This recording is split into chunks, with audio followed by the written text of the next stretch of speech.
Hi, I'm Chris McCoy. Hey, I'm Toby Sells. This is the Memphis Flyer podcast. Every week we join you on YouTube to tell you what's in the paper this week. And I know we never say this, but I think this might be our best episode, our best issue ever, don't Oh, you? hell yeah. I mean, without a doubt. As we say around the old Flyer water cooler, if we had one, is that it's not our best issue, it's our latest issue. It is our latest issue. This here, Smushy, is the closest thing we have to a water cooler these days. This is our box. I mean, we've said this before on the podcast, but this box was wounded in action, out there delivering the news to you in hard copy form. And it was hit by a car, and so I don't know why we like it, but we do. We sure do. Well, it's proof that print ain't dead, folks. You hear that a lot. You can run into it with a car, and it's still not going to die. You absolutely can. You can hurt the outside, but you can't hurt the ideas on the inside. But as far as news this week, I've got a huge story that's developing right now. Chris McCoy has his shirt tucked in.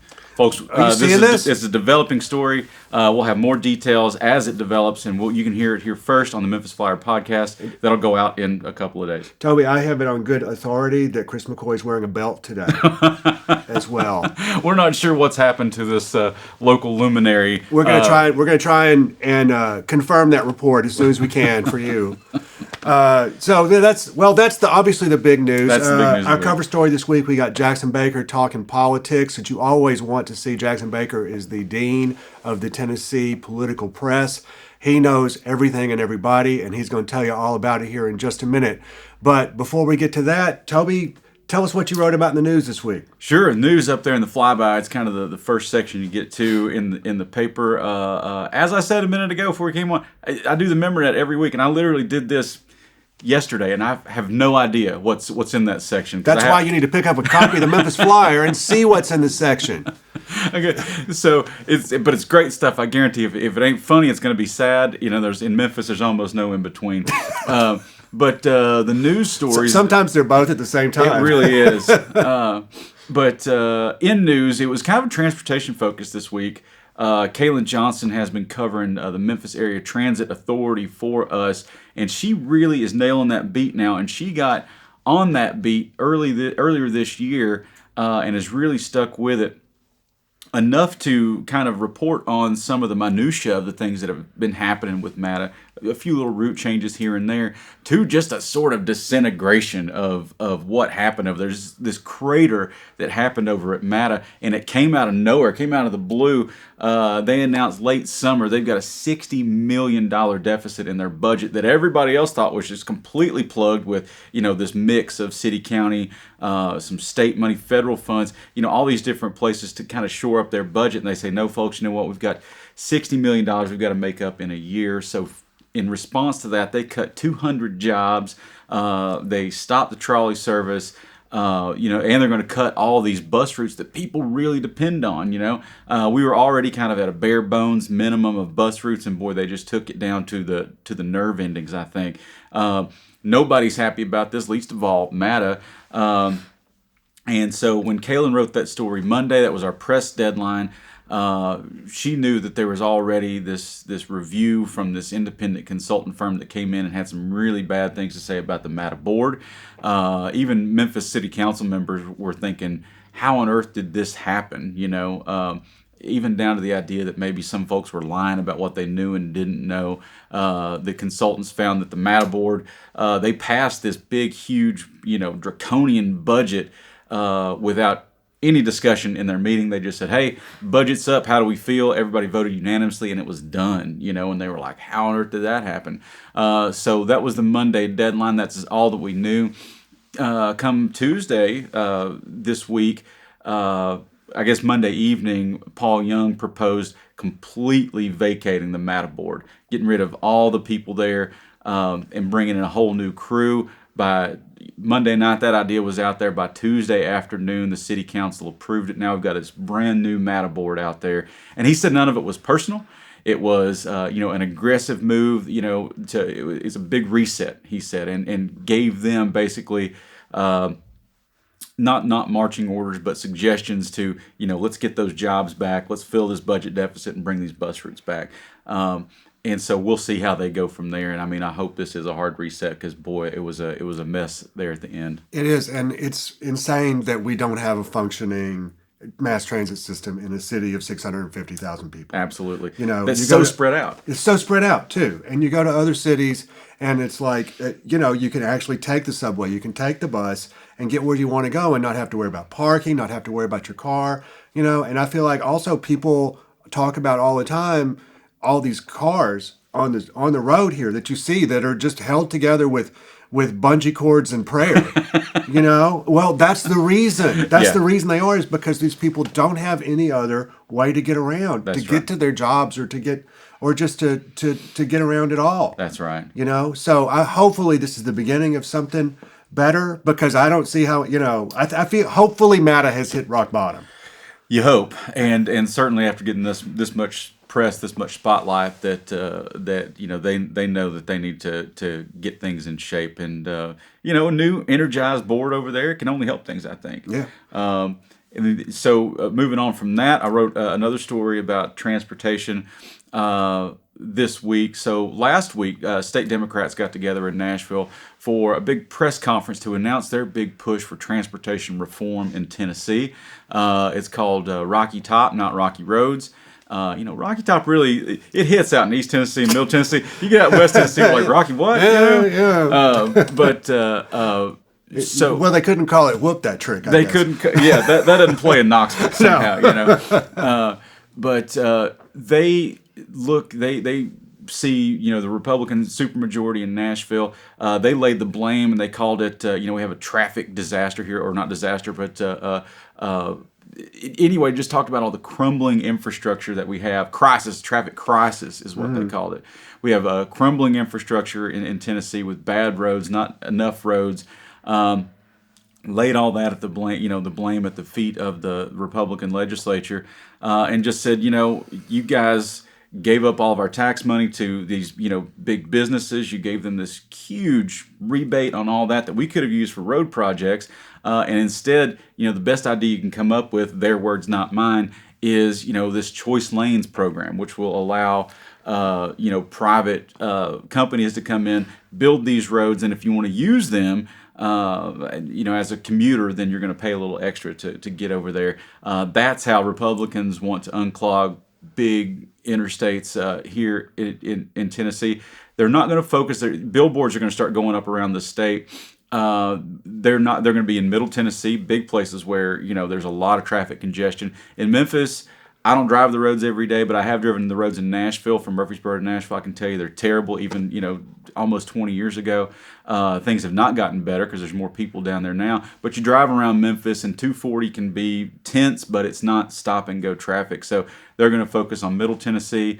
And so substantively, what they want to do, if that's a word, I think I made that up. No, it was good. It's a word. Yeah, thanks. Appreciate that. Cool. They're going to push the state legislature this coming session to, instead of go from the pay-as-you-go system to build our roads that we've had forever and ever, and so many states pay it like that, they want to be able to issue debt. And so lock in some low interest rates, renegotiate the interest rates as they fluctuate up and down, and that would give us an opportunity to borrow large sums of money for these huge projects, and so that's what they're going to be pushing. I won't spend a whole lot more time on this, and I can tell you only as a complete outsider on this, it's an interesting tactic, I think, to come out. These guys, they really hit the Republicans hard on all these ideas that they've had and things that they've pushed forward, and then they're going to ask, they can't get this done as Democrats in the House and Senate themselves. They're going to have Republican votes on this. So it's an interesting tactic to say, hey, everything you've done in the past is so bad, and I don't like any of it, and I'm going to criticize you really hard in a public forum. Now, please help me do this thing that I want to do. You know what I mean? I get it. I don't know if it's political. Again, I'm a complete outsider, but it was an interesting tactic. Yeah. Well, so in addition to, transportation news, which is super important, we have our usual Michael Donahue writing about restaurants and food, and Alex Green writing about music. And this week, for my film review, I went to see Saturday Night, which is the story of the first episode of Saturday Night Live. Oh, okay. Yeah, sure. And it was It's really good. I'll tell you the best decision that they made in this whole movie was making it basically as long as a Saturday Night Live episode. Okay. It's like 100 minutes long, so 10 minutes Sure. longer. But it really imposed some discipline on them, Right. which I think a lot of filmmakers these days don't have. They'll just, in the 3 hour movie era that we were in, Right. So I think that really helped. The casting is really good. I mean, it's always difficult to cast people who are really familiar. Like, everybody knows what John Belushi looked like. Sure. Everybody knows what Dan Aykroyd looked like. Most people will know what like Gilda Radler and Lorraine Newman. Maybe the youngs, not so much, but they're familiar faces. Yeah. Here so you get over that casting hump originally, and. It's. I would say, I always say this. I gave it the dreaded mixed positive. It's like it's not gonna change your life, but it's a fun 30 minutes, and they didn't mess it up too bad. Nice. And so yeah. And if you're out there and you're a friend of the Flyer or a fan of the Flyer at all, when you read a Chris McCoy review, if he focuses on the plot, the movie's probably not that great, but if he focuses on the substance and what it means, it's probably pretty good. So, and they can go either way. You said movies were bad that I enjoyed, so. Hey, don't trust me. That's right. And one thing, John Bifus, who's the film writer for The Commercial Appeal, and is one of the people, I wouldn't call him my mentor, but I certainly have looked up to him for his entire career. He says when people say, should I go see this movie or not? He always says yes. Right. Like, yeah, you should go see it if you feel like you want to see it. Right. And make up your own mind about it. Yeah. I feel like as a critic, part of my job, I feel like as a critic, when you read my work, you need to know by the time you finish the story, should I go see this movie or not? Am I going to like it or not? Yeah. And that means, to me, stepping back a little bit, getting past my personal biases as much as I can, and trying to be like, okay, what's good about this and what's bad about this. And, and I always say, all you got to do to get a good review out of me is get the basics right. Make me think that you've thought about the screenplay a little bit. Maybe that there was a screenplay. Some of the stuff I see, I'm like, I'm not sure they had a page. Right. Right. that they were working off of. So his favorite films are in order: Iron Man, the original; Iron Man Good movie. 2; Iron Also Man good 3. movie. Not so much. There came a point where he was just tired of all the Avengers movies. I'll tell you though. I got off at Avengers Ultron. Yeah, sure. Age of Ultron. That was pretty much where I got off. Time to hit the door. Yeah, well, and then we only had 12 more years of that. I think after that. That and Fast and Furious, the whole franchise he celebrates. But I've only actually reviewed one Fast and Furious movie. Well, no, I reviewed two, and one of them I took my wife along, and we had never seen any of those. And I think it was like Fast and Furious 7 or something like that, or 6 or 7. And afterwards, the review was just a dialogue between me and my wife, Laura Jean, like, what the hell happened? What was that? And she was like, and it gave her a migraine. So she's like sitting there trying to talk about it, through a migraine. And then the other one, though, I was at the Time Warp Drive-In, and there was a Fast and Furious movie playing next door. And so I was watching The Shining. And then I sort of half watched the Fast and Furious movie, like on the other screen. Fun. That's a good mix-up. Yeah, that was my review of that. Speaking of which, this weekend, Saturday night, Time Warp Drive-In at the Malco Summer Drive-In. It's Halloween. It's spooky season, right? So it's a Stephen King program, leading off with Creepshow, which is I think the only movie that Stephen King actually acts in. Oh, yeah. I know, and it was during the Stephen King cocaine era. Oh, okay. As well. No, he's good. Okay. Sure. No, it's good. Seriously, I don't think this movie is seen very much anymore, but it is. It's highly recommended. It's one of those like episodic, like there's 3 stories. Cool. And then Pet Sematary Yeah. is the second one. That's the Pet Sematary from the 80s, and then Misery, starring Memphis' own Kathy Bates. Woo-woo. Who is now Matlock, right? Which is insane to me. That's a career arc for you. Yeah, man. I love it. But Kathy Bates, seriously, a Memphis treasure. She has been good for so many years, and Misery is really her her best role and her scariest role. No She doubt. is scary as hell in that movie. She really is. Now, right before we let you go, I don't know how much time we still have to run on this, Chris. We do have to let you know that we are weekend experts at the Memphis Flyer. We have had an events calendar there since the 90s, before all these other upstarts came around and started trying to get into the game. They're copying us. But we've always known how to do this best because we know how to have a good time better than anybody in Memphis.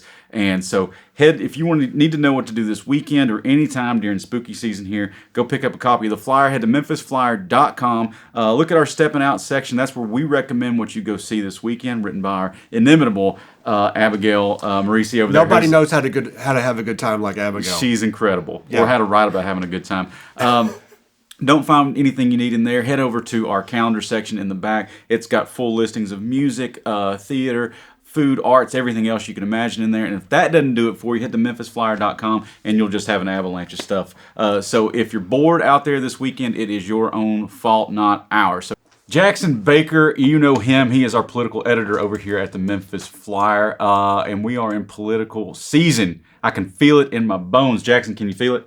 I do indeed, and particularly with the weather change, it's getting kind of scary cold. Right, yeah. So, November is on the way. It's a special November this year. We got a big election coming up. Go out on the stands right now, pick up a copy of the Memphis Flyer. Jack has our cover story. It is the election preview. Is that right? That's right. So you've spent the past 2 weeks here getting together this story to let us know what's coming up, what's going to be on the ballot. And today, as we're recording this, is the very first day of early voting. Is that right, Jack? That's correct. Yep. So tell us about the cover story. What can we expect when we head to the voter booth? Well, you're going to find it's not going to be the huge ballot that you may have seen in the past. Importantly, it has the presidential election as the leading thing to deal with, and then you've got several local races that are several legislative races that I wrote about, and the Senate race, of course, but no governor race this time. There's some referenda on the ballot that have drawn a lot of attention, and maybe we should start with those because we've got a referendum. Actually, it's a three-part referendum. There's several on the ballot, but the one I want to focus on is a three-part referendum having to do with guns. Yes, and that one pissed Nashville off real good. What happened there? Well, for the last year, we had several scares on the crime scene, and people got kind of sick of it.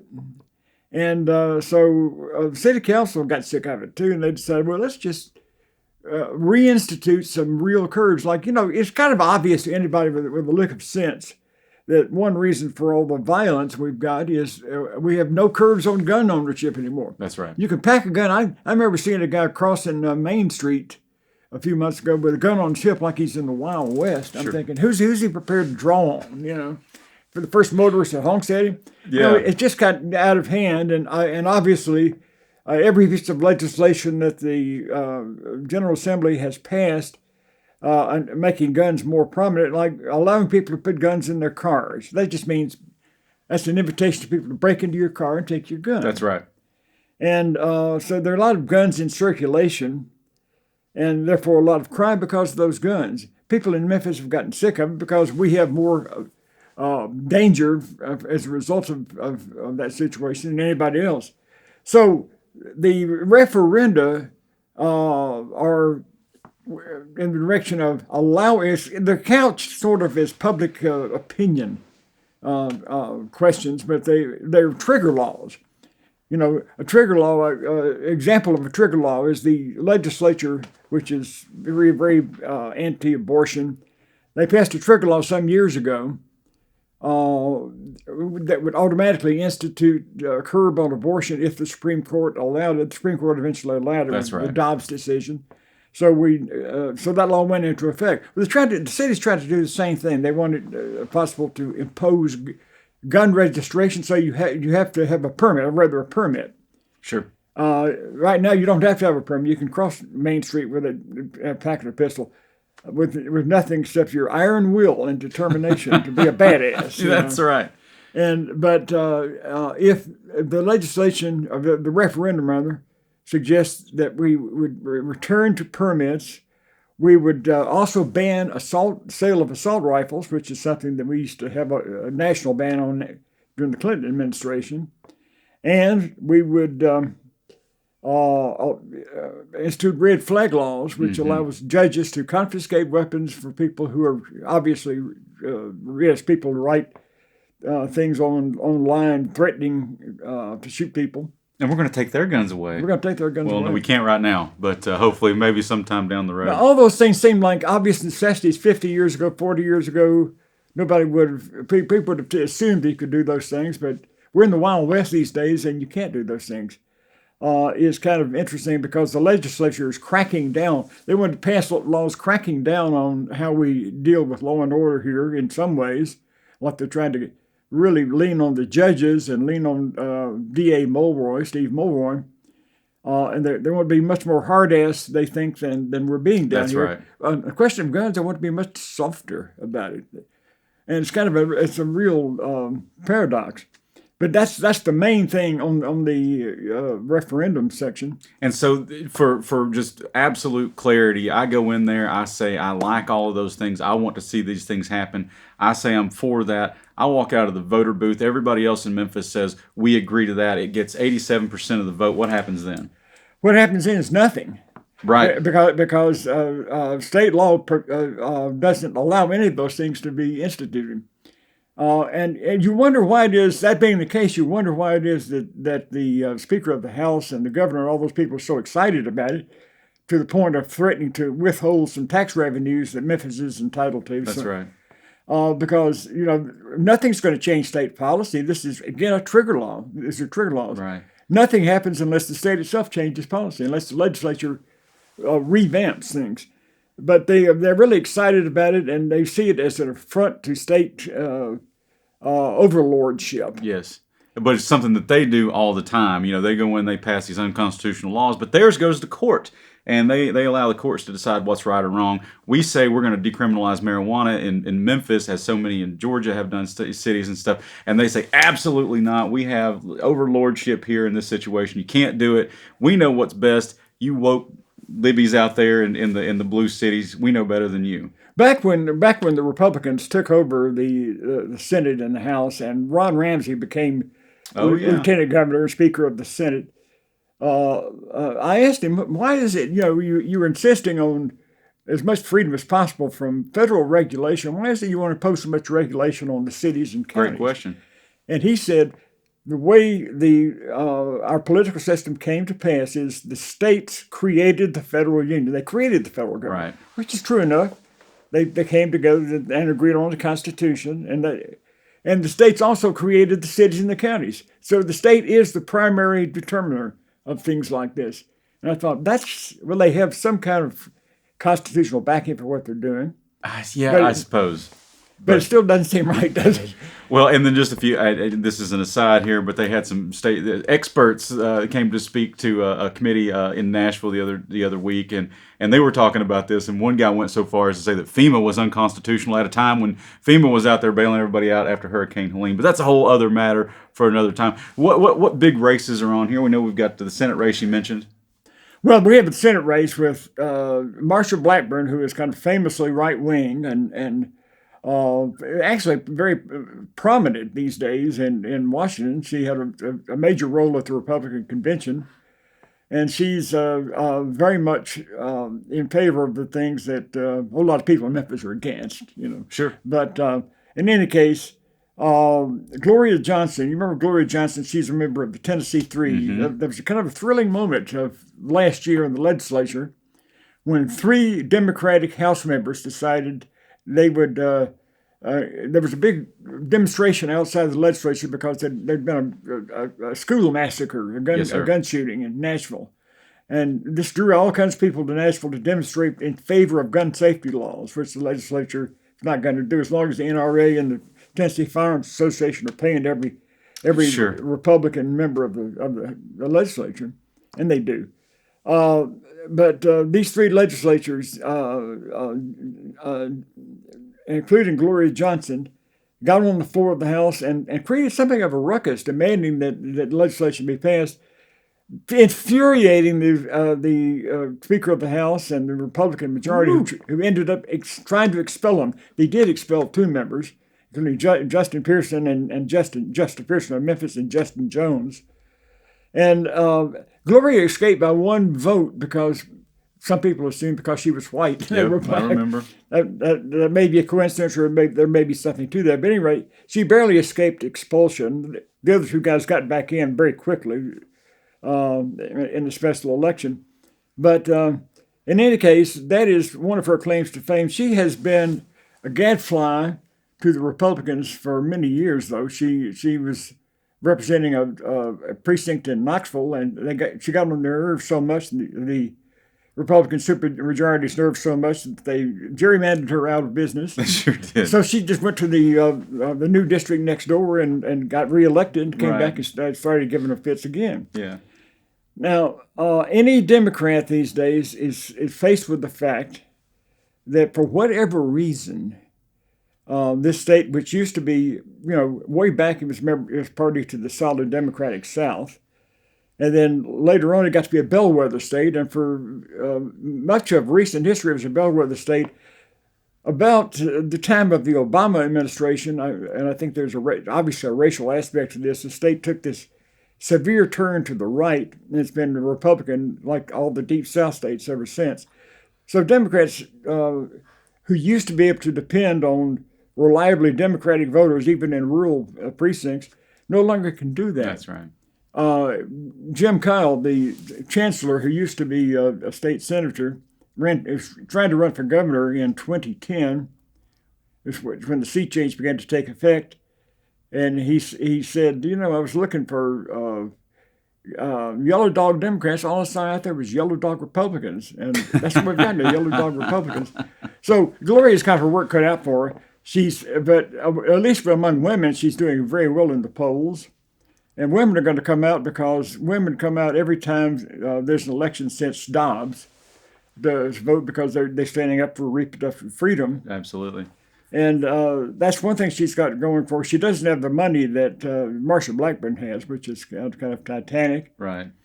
Yeah, so maybe uphill battle for Gloria Johnson over there. We'll see how that shakes out. I can almost predict it, but I hate to do that because I'm a terrible prognosticator. Moving on to any hot local races.